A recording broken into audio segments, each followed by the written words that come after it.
피조물이 그 창조주 하나님을 찬양하는 것은 뭐 지극히 하나님의 말씀을 통해서 당연한 것이라는 것을 봅니다. 우리는 하나님을 찬양할 때에 꼭 어떤 이유가 있어야 찬양한다고 생각하기 쉽죠. 그러나 하나님을 찬양하는 것은 우리가 존재하는 이유 그 자체이기도 합니다. 우리의 찬양은 하나님을 송축하는 것이고 하나님이 하신 일을 드러내는 것이고, 그런데 우리는 찬양에 대한 생각을 하기를 어떤 우리의 마음의 기쁨이나 또는 평안을 얻기 위해 사는 것으로 생각하기 쉽습니다. 우리가 살아가면서 우리는 마음에서 하나님을 찬양하는 것은 하나님을 높이는 것이죠. 결코 내 기분이나 내 감정을 드러내는 것이 찬양이 아닙니다. 찬양을 받으시는 주체는 하나님이시지 사람이 아니다라는 그런 말씀이죠. 사실 아브라함이나 이삭이 다 하나님을 찬양하는 자였습니다. 야곱도 이제 하나님을 찬양하는 자로 세워집니다. 이들이 하나님의 부르심에 그대로 순종하면서 하나님의 뜻을 이루는 도구로 세워지는 그 자체가 바로 찬양이었습니다. 이들 족장들은 자기들의 마음에 드는 것이나 자기들의 뜻을 기쁘게 하지 않았고 자기들의 원하는 대로 하는 그런 삶이 아니었습니다. 하나님께서 하라는 대로 하였죠. 이것이 찬양의 삶입니다. 즉 하나님이 하신 일을 드러내는 도구였습니다. 우리가 믿는 예수님께서도 하나님을 찬양하였고 또 하나님이 하신 일을 드러내심으로 그렇게 하나님의 도구로 사는 삶을 사셨습니다. 아브라함, 이삭도 야곱도 사실은 하나님을, 예수님을 이렇게 본받았던 기록을 말씀을 통해서 우리가 발견합니다. 야곱이 노숙하던 그 장소는 일반적인 땅이 아니었습니다. 창세기 28장 16절에서 야곱이 잠에 깨어 이르되 여호와께서 과연 여기에 계시거늘 내가 알지 못하였도다라고 하면서 이곳이 다름이 아닌 하나님의 집이요 이는 하늘의 문이로다라고 고백하죠. 야곱은 아침에 일찍 일어나서 돌을 가져다가 기둥을 세우고 그 위에 기름을 붓고 베델이라고 이름을 짓습니다. 베델은 하나님의 집이란 뜻이죠. 너무나 잘 알려진 찬송가 338장은 내 주를 가까이 하게 함은에 나오는 가사의 일부는 여기서 나왔다라는 것을 우리는 알고 부릅니다. 야곱은 하나님께서 자신에게 하신 약속을 굳게 믿습니다.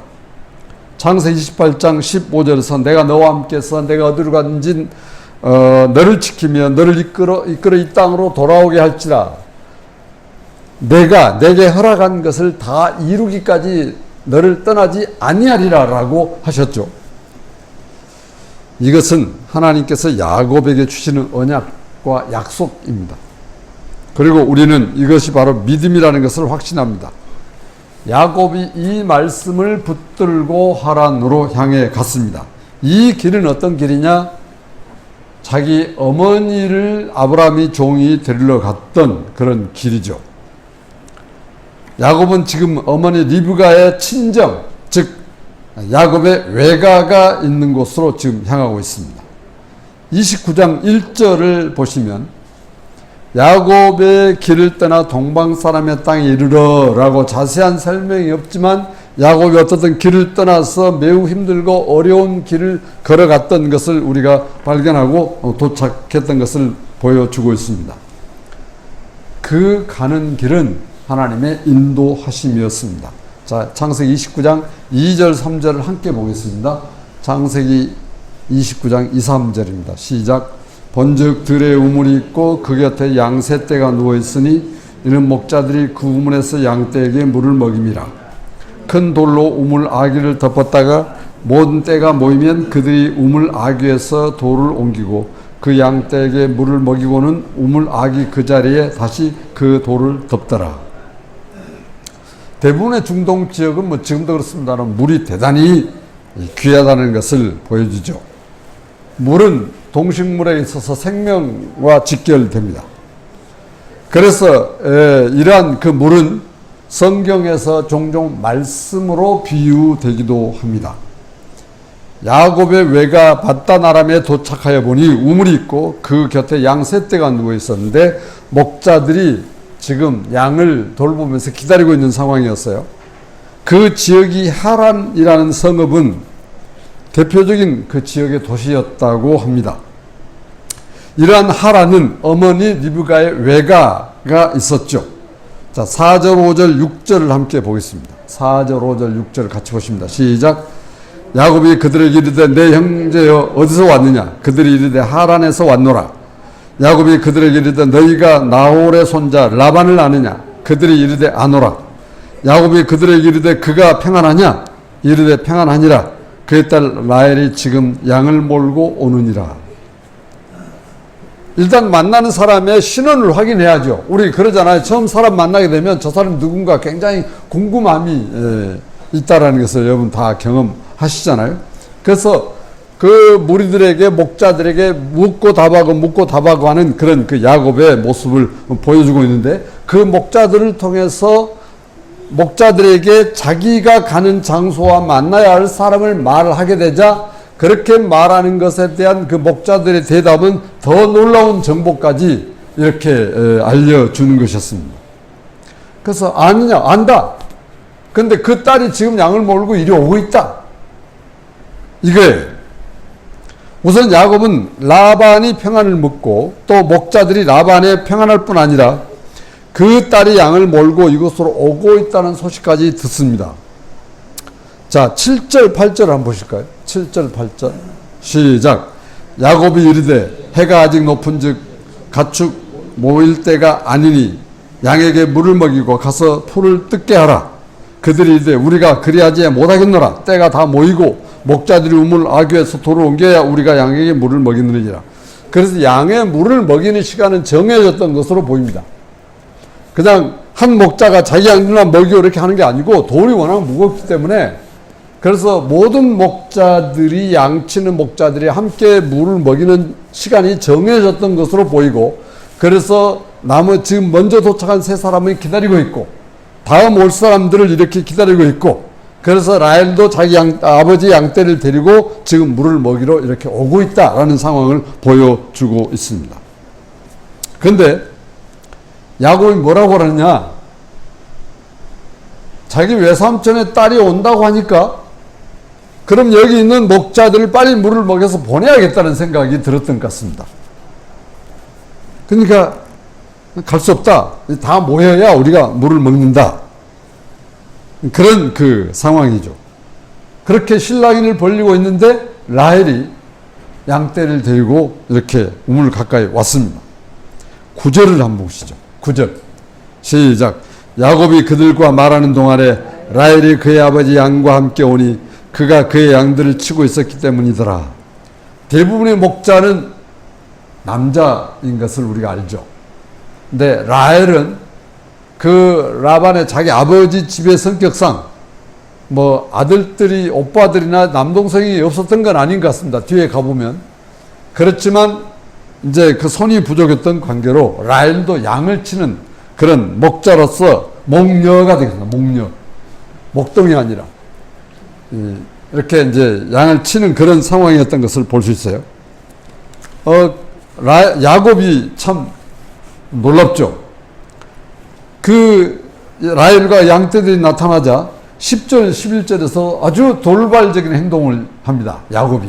자, 어떤 행동을 했는지 한번 보시죠. 10절, 11절입니다. 시작. 야곱이 그의 외삼촌 라반의 딸 라헬가 그의 외삼촌의 양을 보고 나아가 우물 아귀에서 돌을 옮기고 외삼촌 라반의 양떼에게 물을 먹이고 그가 라헬에게 맞추고 서론에 울며. 상당히 그 무거웠던 뚜껑이었지만 굉장히 피곤한 그런 상황이었을 거라고 생각이 드는데, 자기가 쳤던 외삼촌 가족이 온다고 하니까 얼마나 반갑고 힘이 나고 참 놀라운 일이에요. 그래서 그냥 그 뚜껑을 불쑥 이렇게 불뚝 들어가지고 옮겨놓고 양떼에게 물을 먹입니다. 그리고 다짜고짜로 라헬, 그 이종 사촌입니까? 이종 사촌이 되죠. 그냥 외사촌. 외사촌이네요. 그냥 부여잡고 웁니다. 이제 입맞췄다는 표현이 앞으로 계속 또 나오는데, 그 당시 인사법이에요. 그들의 인사법. 이제 그 중동 지역의 사람들의 인사법이 궁금하세요? 그러면 찾아보시면 돼요. 그래도 못 믿을 것은 별기사고 한번 가서 직접 보시면 뭐 가장 정확합니다. 야곱이 라헬을 부여잡고 인사를 한 다음에 다짜고짜로 울면서 말을 나누었던 것이 12절의 중요한 핵심입니다. 12절 함께 보겠습니다. 시작. 그에게 자기가 그의 아버지의 생질이요 리브가의 아들됨을 말하였더니 라헬이 달려가서 그 아버지에게 알림해. 틀림없이 라헬도 자기 고모가 있었다라는 이야기를 들었을 거예요. 그렇죠? 그 고모가 있었는데 이제 그 자기 아버지 라반을 통해 들었겠죠. 갑자기 저 멀리 엄청나게 먼 곳으로 시집을 갔다. 그래서 자기를 붙잡고 오는 그 남자가 아버지 라반의 조카요 고모의 아들이라는 것을 알고 라헬은 바로 달려가서 자기 아버지에게 이야기했던 것이죠. 이렇게 야곱과 라헬이 만나게 되는 이 두 사람의 연결고리가 시작합니다. 라헬의 말을 듣는 라반은 13, 14절을 보겠습니다. 시작. 라반이 그의 생질 야곱의 소식을 듣고 달려와서 그를 영접하여 안고 입맞추며 자기 집으로 인도하여 드리니 야곱이 자기의 모든 일을 라반에게 말하며 라반이 이르되 너는 참으로 내 혈육이로다 하였더라. 야곱이 한 달을 그와 함께 거주하더니 그랬습니다. 라반이 자기 그렇게 보기를 원하고 그리던 여동생의 아들이 왔다고 하니까 얼마나 놀랬겠어요. 얼마나 기뻤겠어요. 한 걸음에 달려왔죠. 그래서 조카를 만나서 이야기하고 듣고 소식을 듣고 집에 왔었던 어떻든 간에 이제 야곱이 라반의 집에서 이렇게 한 달을 이렇게 지내면서 외가의 삶이 시작됐습니다. 그리고 한 달이 지났습니다. 외삼촌 라반이 야곱 이 상태로 함께하는 것은 좋은 것이 아니라고 생각했던 것으로 보입니다. 15절 보겠습니다. 시작. 라반이 야곱에게 이르되 내가 비록 내 생질이나 어찌 그저 내 일을 하겠느냐. 내 품삯을 어떻게 할지 내게 말하라. 한 달 동안 야곱이 그냥 놀고 먹고 잠이나 자고 그랬겠습니까? 아무래도 외삼촌의 일거리가 많잖아요. 가축을 치니까 다양한 여러 가지 일거리 있었을 거니까 도왔을 것이고 그저 내 일을 하겠느냐? 품삯을 주어야 하겠는데 네 생각이 어떠냐? 그거죠. 그런데 16, 17절에서 놀라운 제안이 나옵니다. 이 놀라운 제안이 사실 하나님에 의해 나와지는 것이죠. 함께 보겠습니다. 시작. 라반에게 두 딸이 있으니 언니의 이름은 레아요 아우의 이름은 라헬이라. 레아는 시력이 약하고 라헬은 곱고 아리따우니. 자, 레아는 라헬의 언니인데 눈이 좀 안 좋았던 것으로 보이고요. 라헬은 곱고 아리따웠습니다. 야곱이 라헬을 어디서 처음 만났습니까? 우물가에서 만났단 말이에요. 그때 딱 보고 마음에 남는 야곱의 마음이 되었을 것이 분명하죠. 그래서 18절이 그 야곱의 마음을 드러냅니다. 18절 보겠습니다. 시작. 야곱이 라헬을 더 사랑함으로 대답하여 내가 외삼촌의 작은 딸 라헬을 위하여 외삼촌에게 7년을 섬기리다. 라반이 야곱이 이 말을 듣고 19절을 보겠습니다. 라반이 이르되 그를 내게 주는 것이 타인에게 주는 것보다 나으니 나와 함께 있으라. 흔쾌히 승낙합니다. 이렇게 해서 야곱은 이제 라헬을 아내로 삼기 위해서 삼촌과 약속하고 일을 하는데 얼마 동안 일을 합니까? 7년을 합니다. 7년. 왜 7년이냐? 20절에 야곱이 라헬을 위하여 7년 동안 라반을 섬겼으니 그를 사랑하는 까닭에 7년을 며칠같이 여겼더라. 이 7년의 개념은 결혼지참금 개념으로 생각하시면 됩니다. 야곱이 아무것도 없잖아요. 그러니까 삼촌의 집에서 7년 동안 일을 하는 것입니다. 야곱이 라헬을 위하여 7년 동안 라반을 섬겼으나 그를 사랑하는 까닭에 7년을 며칠같이 여겼더라 그랬어요. 이게 무슨 힘인지 아세요? 이게 무슨 힘입니까? 사랑의 힘. 여러분 잘 아시네. 사랑의 힘이에요. 야곱은 너는 언니 레아는 안중에 없고 오직 라헬을 위해서 7년을 보냈는데 마치 며칠을 보내는 것처럼 보낸단 말이에요. 이 사랑의 힘은요, 모든 고통을 인내하게 합니다. 사랑의 힘은, 이 사랑이라는 것은 슬픔, 고통, 괴로움, 힘든 모든 것들을 다 극복하게 하는 놀라운 그런 힘이에요. 그뿐 아니에요. 사랑은 우리에게 생명까지도 줍니다. 하나님의 사랑이 이렇게 나타나는 그런 모습을 우리에게 보여주고 있습니다. 하나님이 자기 외아들을 십자가에 달려 죽게 하실 때 이길 수 있었던 것은 사랑이었습니다. 하나님이 세상을 이처럼 사랑하사 독생자를 주셨으니 우리를 사랑하신 거로 하나님이 자기 외아들의 희생을 감내하셨어요. 사랑의 힘은 시련도 아픔도 힘든 것도 잘 견디게 합니다. 그 당시 결혼하기 위해서 지참해야 할 지참금이 없었던 거로 야곱이 뭘로 때워야 돼요? 몸으로 때워야 돼요. 시간으로 때우는 거예요, 지금. 그래서 라헬을 사랑하는 거로 라헬과 함께 가정을 이루기 위해서 7년을 수일처럼 보냈다. 드디어 7년이 지났습니다. 그리고 자기 외삼촌에게 말합니다. 21절 보죠. 시작. 야곱이 라반에게 이르되 내 기한이 찼으니 내 아내를 내게 주소서 내가 그에게 들어가겠나이다. 이렇게 하여 야곱과 라헬의 혼인을 위해서 삼촌은 동네 사람들을 초청해서 이렇게 저녁에, 이렇게 주로 그쪽은 저녁에 잔치를 해요. 그리고 제가 그 중동 지역에 살아본 그런 경험으로는 한 주간 내내 저녁 잔치를 합니다. 여전히 라반도 이제 자기 딸이 다 컸으니까 시집을 보내야 되고 마침 조카가 왔으니 가정을 꾸미게 돼서 잘 되었으니 이웃들을 초청해서 잔치를 이렇게 했던 것이죠. 잔치가 끝나면 신랑이 먼저 들어가 있고 그 다음에 신부가 방에 들어가 있고 신랑이 들어가는데 전혀 확인을 할 수가 없어요. 확인이 안 돼요.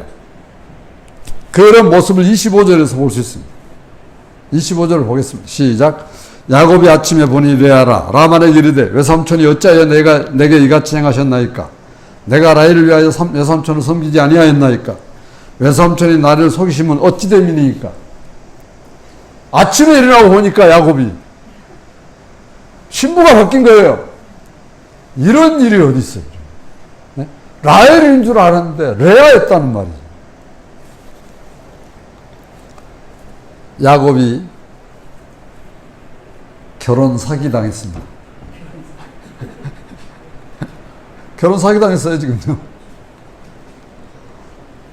사실 야곱도 사기꾼이잖아요. 근데 힘든 대로 거두는 거예요. 사기 치면 사기 당한다 라는 것을 보여주는 것이죠. 갈라디아 6장 7절에 보면 심는 대로 건다는 말이 있습니다. 사람이 무엇을 심든지 그대로 나타나는데 야곱의 삼촌 라반은 이 일을 가지고 바단 나람의 풍속이 이것이 아니다. 우리 동네에서 관습은 언니를 먼저 동생을 언니보다 먼저 시집 보내는 일은 없다. 좋다. 그렇다면 7일을 더 채워라. 라헬도 주겠다. 27절에서 그러는 거예요. 그럼 야곱이 어떻게 했겠어요? 더 말할 필요가 없죠. 사랑하는 여자와 가정을 꾸미기 위해서 외삼촌의 제안을 받아들입니다. 자, 28절부터 30절 보겠습니다. 시작. 야곱이 그들을 위하여 그 7일 체험에 라반의 딸 라헬도 그에게 아내로 주고 라반이 또 그의 여종 비라를 그의 딸 라헬에게 주어 시녀가 되게 하며 야곱이 또한 라헬에게로 들어갔고 그가 레아보다 라헬을 더 사랑하여 다시 7년 동안 라반을 섬겼더라. 참 대단한 사람이에요. 아내를 얻으려고 또 7년을 보내네요. 여러분 7년이 그냥 가볍게 지난 것 같죠? 대단히 긴 세월입니다. 그러니까 돈 한 푼 받지 않고 무려 14년 동안 자기 외삼촌의 부를 축적하는 일에 도와줍니다. 뒤에 가면 나옵니다. 눈 붙일 겨를도 없었고 쉴 겨를도 없이 일했다라고 그렇게 야곱이 이야기를 하는 것을 볼 수 있어요. 이제 야곱은 외갓집에 와서 외삼촌의 두 딸을 아내로 맞이하여 살게 되었습니다. 이러한 일이 과연 앞으로 어떻게 전개되겠습니까? 이 일은 하나님께서 아브라함과 이삭에게 하신 언약을 이루는 그 하나님의 방법을 보여주고 계십니다. 하나님께서 이렇게 하나님의 사람들을 통해서 하나님의 뜻을 이루시고 계시죠.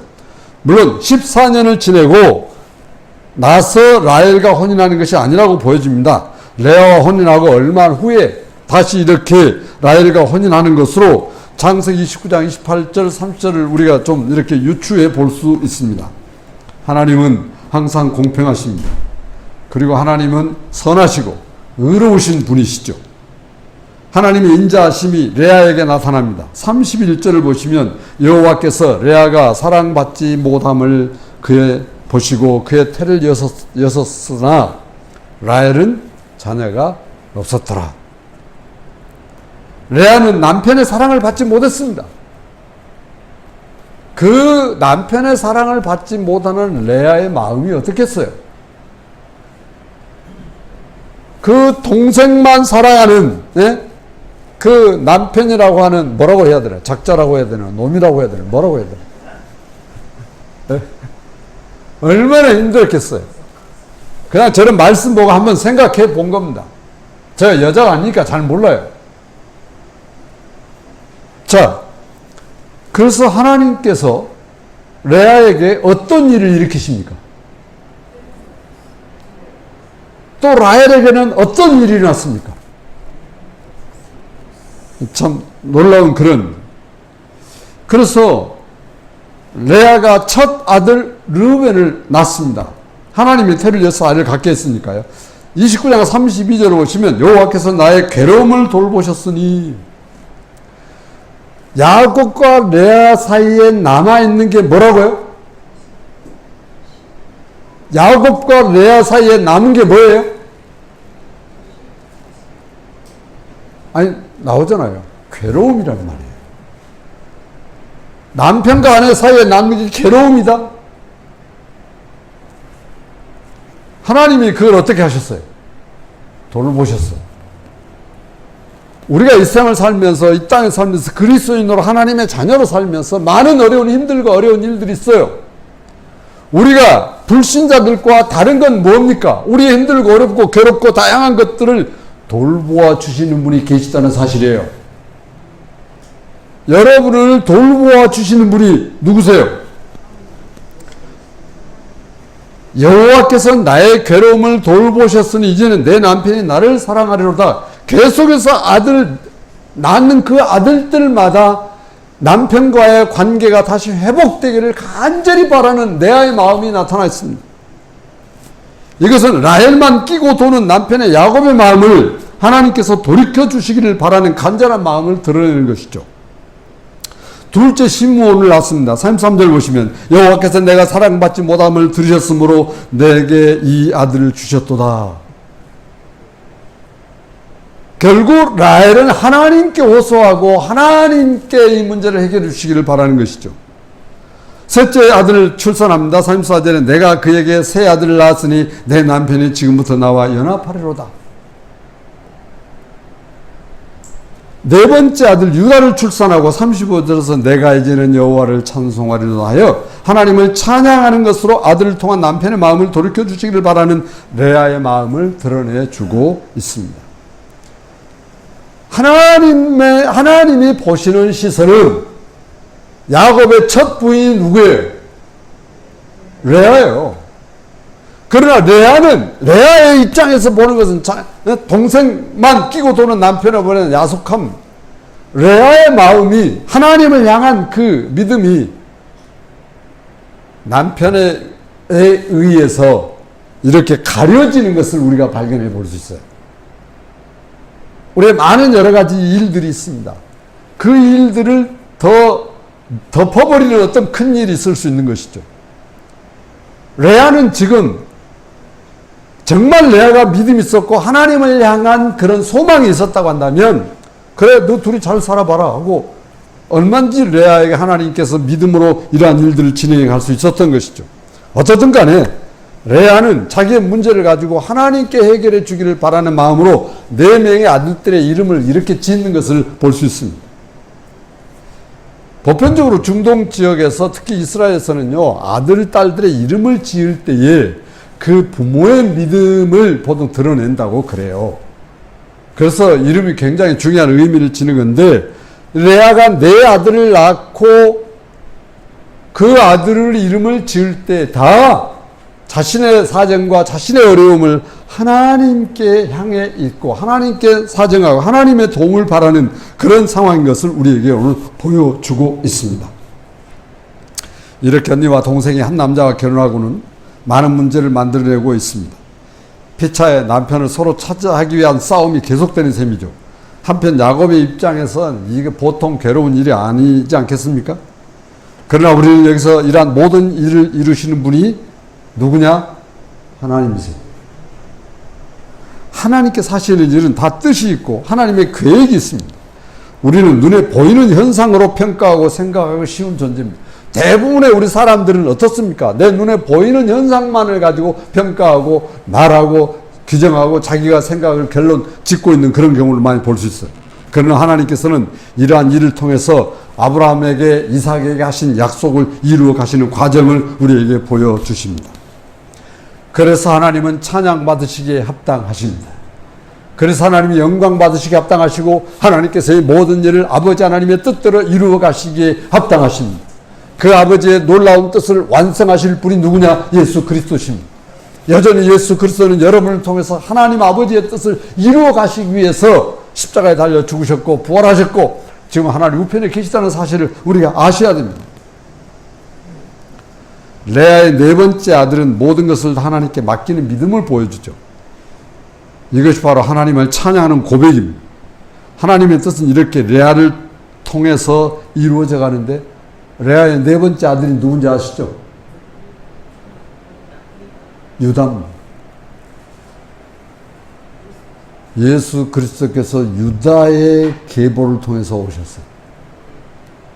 좀 이제 하나님이 어떻게 하시는 것을 우리가 발견해 볼 수 있어요. 사람들이 이렇게 자기에게 나타난 현상만을 보고 평가하고 예측하고 예언합니다. 그렇게 되어지면 사람의 생각이나 사람의 방법이 나올 수밖에 없고 그 방법에 의해 내가 끌림 당해 간다는 그것조차도 모르는 안타까운 사람들이 주변에 많죠. 그러나 하나님께서는 하나님을 사랑하는 자 뜻대로 부르심을 입은 자들에게 모든 것을 합력해서 선을 이루어 가십니다. 이사야 55장 8, 9절에 이는 내 생각이 너의 생각과 다르고 내 길이 너희 길과 다름이니라. 여호와의 말씀이니라. 이는 하늘이 땅보다 높음 같이 내 길은 너희 길보다 높으며 내 생각은 너희 생각보다 높으니라. 아무리 여러분이 다양한 생각과 훌륭한 어떤 그런 계획을 가지고 있다고 하여도 하나님의 생각과 하나님의 계획과 하나님의 뜻을 능가할 수 없다는 사실을 우리가 알고 살아야 돼요. 하나님께서 생각하시는 것과 하시는 일은 야곱의 생각과 야곱의 일과 더 이렇게 위에서 역사하십니다. 야곱은 현실적인 것이지만 하나님께서는 야곱의 이러한 일을 통해서 하나님의 뜻을 이루어 가시는 것을 우리가 앞으로 하나님의 말씀을 통해서 발견하시게 될 겁니다. 현실에서 야곱이 당한 일은 매우 어려운 일이었습니다.